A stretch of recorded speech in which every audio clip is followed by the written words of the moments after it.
Bismillahirrahmanirrahim. Assalamualaikum warahmatullahi wabarakatuh. Nama saya Cikgu Muhammad Umar bin Cikgu Anwar. Saya berumur 16 tahun. Saya berasal dari sekolah SMA Sultan Zainal Abidin Ladang. Saya berada di kelas 4 Sayyidina Osman. Buku yang saya akan bercerita pada hari ini bertajuk Sedar Sesudah Derita. Pada suatu hari ada 3 orang murid yang bernama Azman, Al-Qiyami dan Om Willy. Pada suatu hari mereka selesai makan di sebuah restoran bernama Restoran Ismail. Mereka tidak berpuas hati dengan restoran ini kerana mengenakan harga yang mahal tetapi restoran yang sangat kotor. Tidak lama kemudian datang seorang sahabat bernama Hairi yang baru pulang dari restoran Ismail dengan berwajah yang masam. Mereka bertanya kepada Hairi mengapa wajahnya masam. Hairi menjawab, restoran yang selalu dia makan menaikkan harga. Sudahlah kotor, mahal pula harganya. Azman cuba mempengaruhi Hairi dengan berkata, sudah tahu kotor, mengapa masih makan di sana?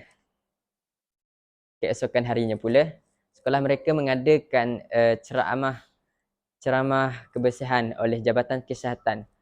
Semasa ceramah sedang berlangsung, Al-Qiyami tidak berpuas hati dengan rakannya bernama Hairi kerana semasa ceramah sedang berlangsung, Hairi tidak mengambil berat tentang ceramah kebersihan. Ia bermain-main dengan rakannya, berbual-bual dan tidak mengambil ketumpuan.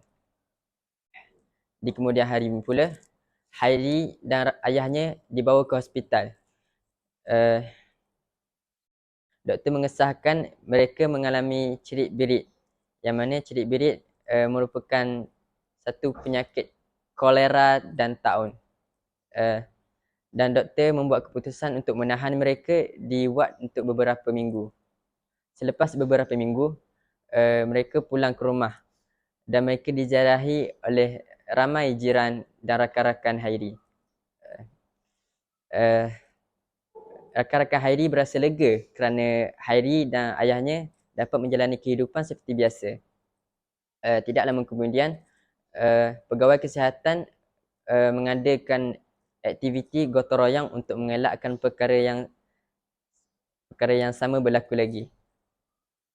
Jadi pengajaran dari kisah tersebut, yang pertama, kita perlulah memastikan restoran-restoran yang kita pergi mempunyai tahap kebersihan yang tinggi.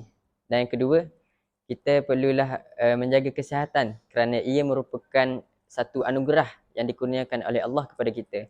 Dan yang ketiga, kita perlulah menghormati dan menerima nasihat yang diberikan oleh rakan-rakan kerana ia merupakan satu perkara yang bermanfaat bagi diri kita dan orang lain. Sekian daripada saya, Cikgu Muhammad Umar bin Cikgu Anwar. Assalamualaikum warahmatullahi wabarakatuh.